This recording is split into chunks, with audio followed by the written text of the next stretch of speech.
오늘 박해를 당했을 때 우리가 할 일이라는 제목의 말씀 증거합니다. 요즘 우리 매일 아침 큐티할 때 사도행전으로 하나님께서 우리에게 주시는 은혜가 참 큽니다. 어제까지 우리는 바울의 에베소 사역을 살펴보았죠. 에베소는 지금의 터키 땅에 있던 고대 도시로 로마, 알렉산드리아, 수리아 안디옥 그리고 에베소, 이 네 도시가 로마 제국에서 가장 큰 주요 도시입니다. 자, 여기서 에베소에서 바울이 하나님 나라를 담대히 선포하는데 에베소를 넘어 아시아에 사는 유대인이나 헬라인이나 다 주의 말씀을 들었다. 사도행전 19장은 기록하고 있어요. 여러분, 당시 기록을 보면 사도 바울 당시 에베소 인구가 대략 25만 명이었답니다. 한국에 서울과 경기도를 빼고 작은 지방은요, 지금도 인구가 25만이 잘 안 되죠. 그런데 2000년 전에 25만 명은 정말 엄청나게 많은 사람이에요. 자, 그 사람들 중 많은 사람들이 복음을 듣고 예수를 구주로 섬기는 역사가 사도 바울을 통하여 일어났던 거예요. 자, 하나님께서 그 에베소에서 놀라운 능력으로 사도 바울에게 이 복음 전파에 함께 하십니다. 바울이 두란노 사원에서 강론을 하는데 바울의 손수건이나 앞치마를 가져다가 병든 사람에게 얹으면 병이 낫고 악한 영이 떠납니다. 여기서 서원이라고 하니까 무슨 철학을 가르치는 책이 많은 도서관, 학원이라고 생각하기 쉬운데 그렇지 않습니다. 두란노라는 말은요, 영어로 타이란트, 폭군, 독재자를 뜻하는 단어에서 온 말이에요. 또 서원하면요, 스콜레, 스쿨이라는 말의 언이 되는 말인데 이게 정말 그 스쿨이 아니고 공장에서 일하던 사람들이 당시에 상류층들이 거하던 책 읽던 그런 장소를 흉내내면서 자기들이 일하던 공장을 서원이라고 불렀던 거예요. 그러니까 두란노 서원하면 바울이 텐트 만들던 일반 사람들이 일을 하던 공장을 뜻해요. 거기서 바울이 낮에는 땀을 많이 흘리며 일을 하고 밤에 하나님의 말씀을 전하는데 사람들이 너무나 몰려들어서 환자를 위해 기도하러 바울이 갈 수가 없는 거예요. 다리 둘 곳이 없는 거예요. 그래서 바울이 일하다가 복음 전하니까 몸에 두르고 있던 게 뭐예요? 앞치마, 땀 닦던 손수건, 그거를 앞사람이 뒷사람에게 전달해서 환자에게 얹었던 거예요.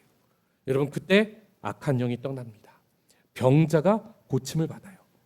그렇게 복음 때문에 한 도시의 경제가, 돈의 흐름이 역전이 일어납니다. 사람들이 더 이상 우상으로 만든 조각을 사지 않고 또 점치는 사람들을 찾아가지 않아요. 복채로 먹고 살던 우상을 팔던 사람들이 이제 벌이가 끝난 겁니다. 이 사람들이 마술사들이 다 태우고 예수를 믿기도 했는데 은으로 우상을 주조해서 만들어 팔던 데메드리오라는 사람이 사람들을 선동하여 바울을 대적하게 합니다. 여러분, 바울이 우리가 섬기는 아르테미스 여신을 가짜라 하니까 사람들이 더 이상 우상 조각을 안 삽니다. 이러다 우리 다 굶어 죽으니까 에베소에서 바울을 쫓아냅시다. 당시 에베소 사람들은 아테미 여신과 자기들 도시에 대한 프라이드가 아주 굉장했어요. 이에 데메드리오에게 선동된 수많은 시민들이 극장에 모여서 소리칩니다. 그도다 에베소의 아데미여. 여러분, 저 사진이 에베소에 있는 극장의 모습입니다. 이런 큰 극장에 아마 한 10,000명이 넘었겠죠. 그 사람들이 발을 쿵쿵쿵 구르면서 소리를 지르면 그 한복판에 서 있는 사람은 얼마나 위축되고 무서울까요? 사도행전에 다 기록되진 않았지만 바울이 여기서 감옥에 갇혔다고 봅니다. 그리고 매우 인생에서 가장 큰 어려움을 겪었던 것 같아요. 후에 쓴 편지를 보면 바울이 이런 이야기를 합니다. 고린도후서 1장 8절. 형제들아, 우리가 아시아에서, 에베소죠, 당한 환난을 너희가 모르기를 원하지 아니하노니 힘에 겹도록 심한 고난을 당하여 살 소망까지 끊어지고. 여러분, 바울이 여지껏 고난당해도 이런 말 한 적이 있습니까? 아니요. 가장 큰 고난을 에베소에서 당했던 거예요. 9절. 우리는 우리 자신이 사형 선고를 받은 줄 알았으니 이는 우리로 자기를 의지하지 말고 오직 죽은 자를 다시 살리시는 하나님만 의지하게 하심이라. 성도 여러분, 우리가 이렇게 진리를 실천하다 억울한 일을 당하고 박해받을 때 어떻게 해야 합니까? 먼저 나도 힘들지만 사명을 맡은 우리는 믿음이 연약한 자들을 돌봐야 해요. 오늘 본문 1절의 말씀을 같이 한번 읽어보겠습니다. 시작. 소요가 그침에 바울은 제자들을 불러 권한 후에 작별하고 떠나 마게도냐로 가니라. 바울이 이 큰 박해를 겪은 이후에 제자들을 따로 불러요. 그리고 권면을 해요. 여러분, 여기서 권면하다라는 말이요, 파라칼레오라는 말인데 이 뜻이 위로하다, 괜찮아, 아무 일도 아니야, 주님이 우리와 함께 하시니까 우리는 이겨낼 수 있어, 주님 곧 오셔, 격려하다라는 뜻이에요. 여러분, 지금 바울이 가장 힘든 사람이에요. 바울 자기 코가 석자인데 바울은요, 자기만 보는 게 아니라 주변에 믿음이 약한 형제 자매를 위로하고 격려하고 있어요. 여러분, 우리 그리스도인은요, 세상 사람들과 완전히 달라요. 조금 다른 게 아니라 정말 완전히 달라요. 세상 사람들은요, 지금도 자기가 위로를 받기 원해요. 자기 위로의 시대를 삽니다. 힐링, 드라마도 좀, 큐티도 좀, 악한 사람들도요, 큐티하면서 자기가 은혜 받아요. 사무엘상하 큐티하면요, 다 자기가 다윗이야, 억울한. 자기가 사울이구나 깨닫는 사람은 한 명도 없어요. 그렇게 다 자기 위로를 위해서 사는데 복음의 사람은 완전히 달라요. 어찌하면 내게 맡겨주신 양들 중에, 사람들 중에 힘든 사람은 없을까? 여러분, 이게 순장의 마음이고 순모의 마음이죠. 이게 운영위원의 마음이고 이게 목사의 마음 아니겠습니까? 자, 어떻게 해서 바울이 그렇게 인생의 가장 정말 사형 선고를 받았다, 이제는 내 인생이 여기서 끝날지도 모르겠다는 위기 상황에서 그렇게 남을 위로하는 사람이 될 수 있습니까? 바울은요, 지금 예수를 따르는 각오를 단단히 했어요. 여러분, 우리가 몇 주 전 주일 예배 때 말씀 나눴지만 예수님은요, 주님, 우리가 주님을 따르겠습니다 할 때 예수님이 뭐라 하십니까? 뒤돌아보시면서 세 가지 각오를 하라 제자에게 말씀하시잖아요. 첫째, 거절당할 각오를 정말 단단하게 해라. 여러분, 우리가 세상에 살면서 우리의 친절이, 우리의 복음 전파가, 우리의 노력이 거절당할 수 있어요. 둘째, 삶의 우선순위를 하나님 나라에 두어라. 심지어 가족보다도 더. 바울은요, 삶의 모든 우선순위를 하나님 나라에 두고 있어요. 셋째, 한 번 예수를 따랐으면 뒤돌아보지 말아라. No turning back. 바울은요, 한 번 부활하신 예수를 만나고 나서 그 뒤로 정말 단 한 번도 뒤를 돌아보지 않았어요. 바울은요, 예수님을 따르겠다고 마음먹은 그 순간, 전도여행을 작정한 그 순간부터 그렇게 각오를 단단히 했다 이 말이에요. 그래서 환난 속에서도 위로받기보다는 위로하는 사람으로 설 수 있었습니다. 그런 바울 때문에 에베소의 큰 박해 속에서도요, 에베소의 교회가 든든히 서갈 수 있었어요. 에베소의 제자들이 흔들리지 않을 수 있었습니다. 바울이 그렇게 자기는 박해 때문에 더 이상 거기 있을 수 없어서 떠나지만 교회를 정말 든든하게 세우고 떠나요. 그리고 2절과 3절의 말씀입니다. 같이 한 목소리를 읽어볼까요? 시작. 그 지방으로 다녀가며 여러 말로 제자들에게 권하고 헬라에 이르러 거기 석 달 동안 있다가 배 타고 수리아로 가고자 할 그때에 유대인들이 자기를 해하려고 공모함으로 마게도냐를 거쳐 돌아가기로 작정하니. 자, 이제 바울이 에베소를 떠나 이제 3차 전도 여행까지 끝났어요. 이제 떠나 예루살렘에 잠시 들렀다가 로마로 갈 계획을 세워요. 그런데 6월절에 예루살렘으로 성지순례 가는 디아스포라 유대인들이 정말 많은 거예요. 그런데 소문이 들려요. 배 타고 가면 그 유대인들이 배 많이 타고 있는데 유대인들이 바울을 해하려 한다는 소식을 듣습니다. 왜요? 바울은 율법을 망가뜨린 사람, 동족에게 정말 엄청난 오해와 억울한 오해를 받고 있어요. 그래서 바울이 배 타고 가면, 예루살렘으로 가면 빠른데 배를 못 타요. 그래서 헬라로 돌아서 가고 있어요. 여러분, 바울이 헬라에 있을 때 쓴 편지가 고린도 후서입니다. 이 고린도 후서를 읽어보시면 바울의 수많은 고생담이 나와요. 또 그런 고생 속에서도 하나님은 내가 약할 때 강함 되신다는 정말 기독교 신앙에서 가장 아름다운 신앙의 고백이 터져 나와요. 그렇게 바울의 가장 영성 깊은 신앙 고백이 언제 나옵니까? 에베소에서 박해를 당한 후에 나와요. 여러분, 이상하죠? 우리는 고난당하면 불평이 나오잖아요. 그런데 진짜는 달라요. 진짜는 고난 속에서 정금과 같은 신앙 고백이 나오는 걸 봐요. 자, 그리고 헬라 다음에 고린도에 석 달을 머뭅니다. 그 고린도에서 쓴 편지가 로마서예요. 로마서를 보면 바울이 이런 말을 하고 있죠. 로마서 15장 28절 같이 한번 읽겠습니다. 시작. 그러므로 내가 이 일을 마치고 이 열매를 그들에게 확증한 후에 너희에게 들렀다가 서바나로 가리라. 우리가 진리를 실천하다 박해를 당할 때 어찌 해야 합니까? 둘째로 우리는 표대를 향하여 달려야 합니다. 이전에 했던 것 중에 좋은 것, 잘된 것, 그것도 잊어버리고, 더하여 나쁜 것, 억울했던 것, 그 뒤로 했던 모든 것들은 잊어버리고, 이제 바울은 뭐 하겠다는 거예요? 로마 교회에 들렸다가 너희의 도움을 힘입어 스페인까지, 서바나 땅 끝까지 가서 복음 전하겠다고 고백을 해요.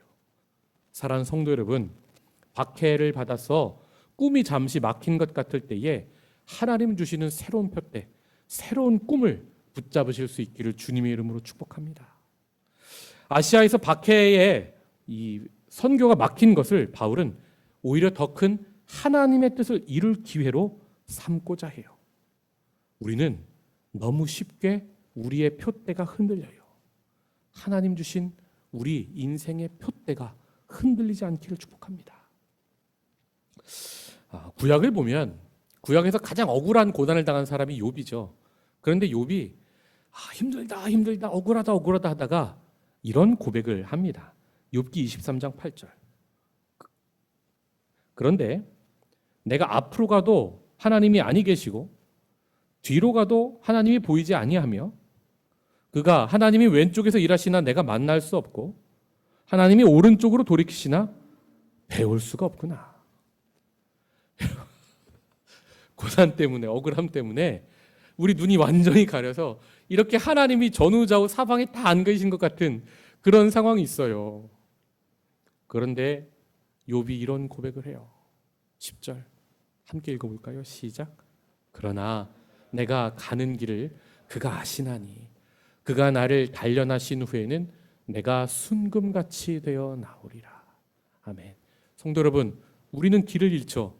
그런데 우리의 인생길 누군 아신다고요? 우리가 길을 잃을 때에도 하나님은 아신다는 거예요. 길이 막혀도 나는 길이 없다고 생각하는데 아니래요. 하나님은 길을 아시고 나에게 길을 여시는 분이라고 욥은 고백하고 있어요. 사도 바울도 그렇습니다. 박해 속에서 하나님이 안 계시는 것 같은 상황 속에서도 우리가 바울처럼 또 욥처럼 정금 같은 믿음의 사람으로 연단되어 나오기를 바랍니다. 자, 그렇게 바울이 표대를 세워요. 이제 새로운 원대한 꿈, 로마를 중심으로 예루살렘에서 로마까지 로마 제국 이 동쪽에서 복음 다 전했잖아요. 그런데 큰 박해를 만났잖아요. 이제 어떻게 하겠다는 거예요? 로마 중심으로 스페인 땅 끝까지 이제 로마 서편에서 복음 전하겠다는 거예요. 그런데 그 전에 로마에 갔다 스페인까지 가기 이전에 바울은 다시 한번 예루살렘에 꼭 가려 하고 있어요. 4절의 말씀입니다. 아시아까지 함께 가는 자는 베레아 사람 브로이 아들 소바도와 데살로니가 사람 아리스다고와 세군도와 더베 사람 가이오와 및 디모데와 아시아 사람 두기오와 드로비모라. 여러분, 지금 바울의 때가요 6월절이에요. 6월절로부터 50일 후가 오순절이죠.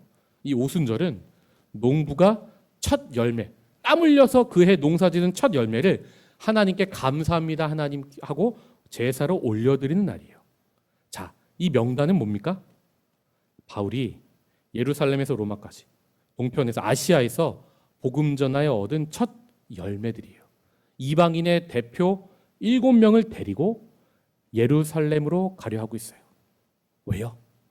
지금까지 내가 복음 전해서 교회가 세워지고 하나님 나라가 임하고 이렇게 예수를 왕으로 섬기는 저 이방인들, 하나님 생각해 보니까 내가 한 거 아닙니다.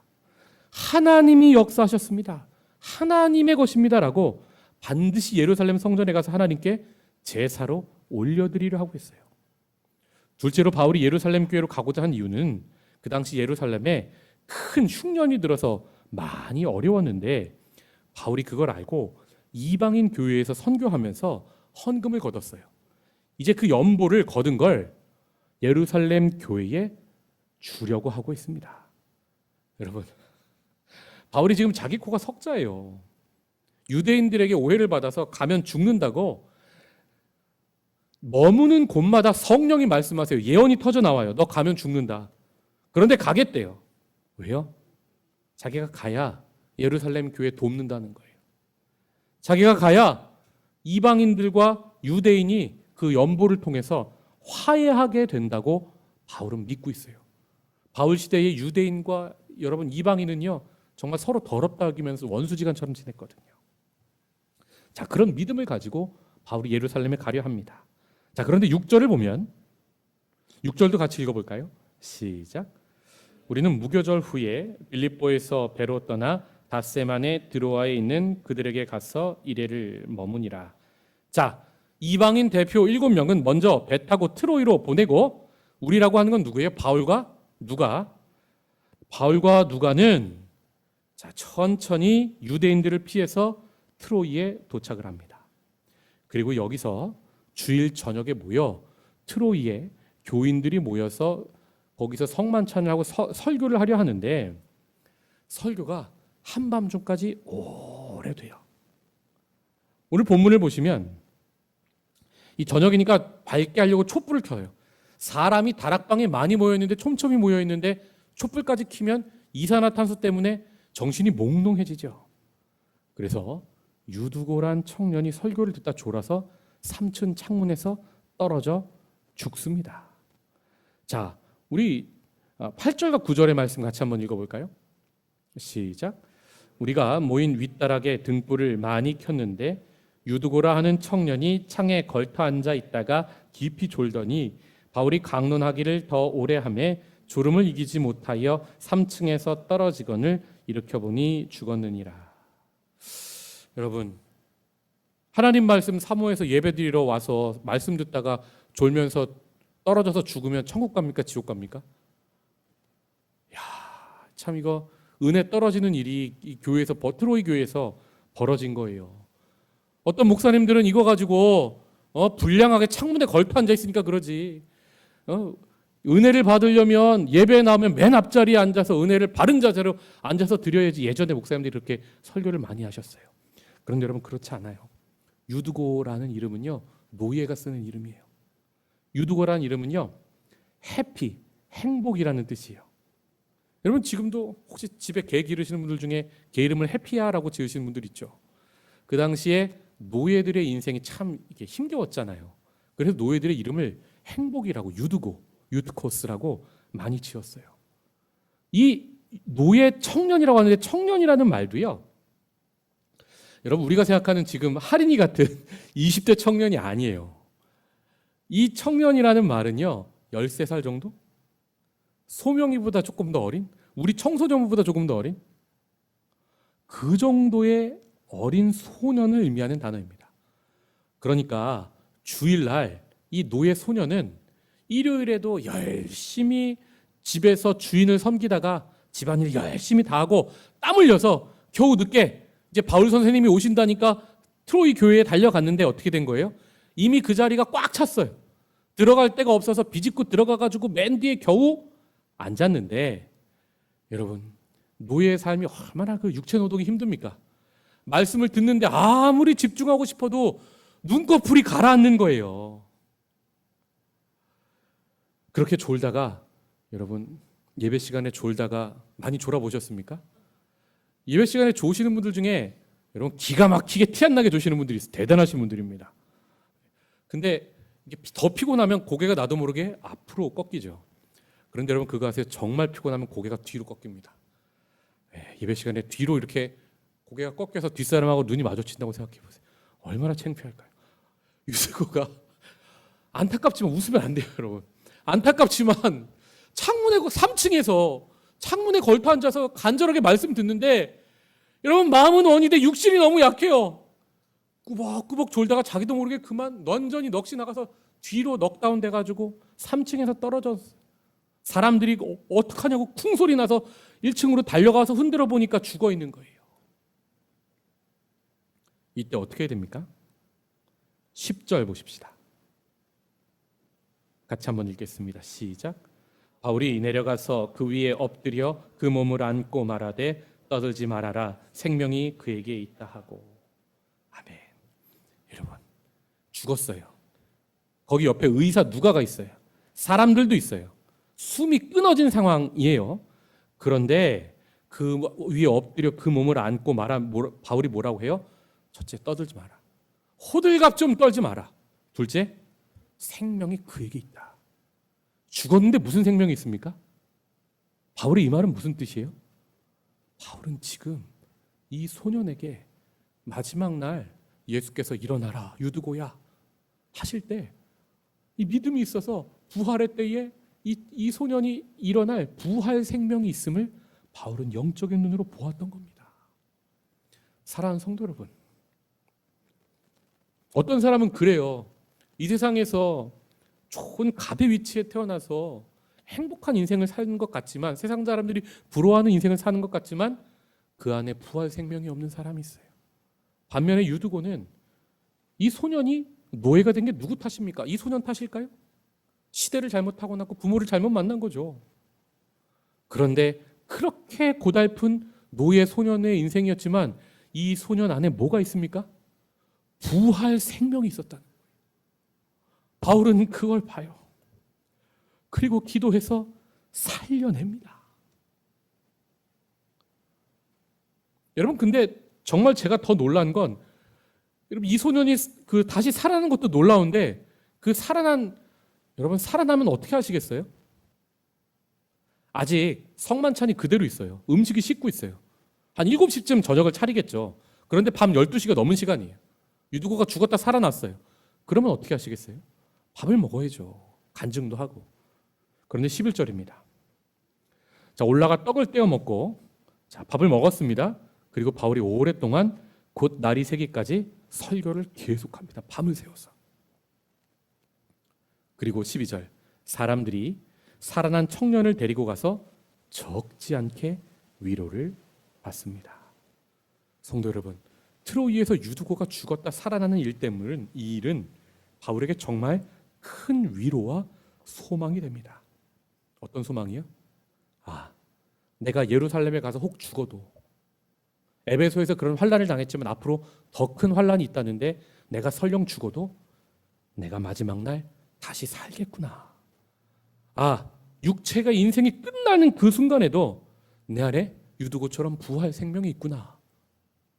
성도 여러분, 진리를 실천하다 박해를 당할 때 어찌해야 합니까? 셋째로 우리는 우리 안에 주신 부활 생명을 바라보아야 합니다. 바울이요, 이 부활 생명 때문에 정말 큰 위로와 소망을 얻었어요.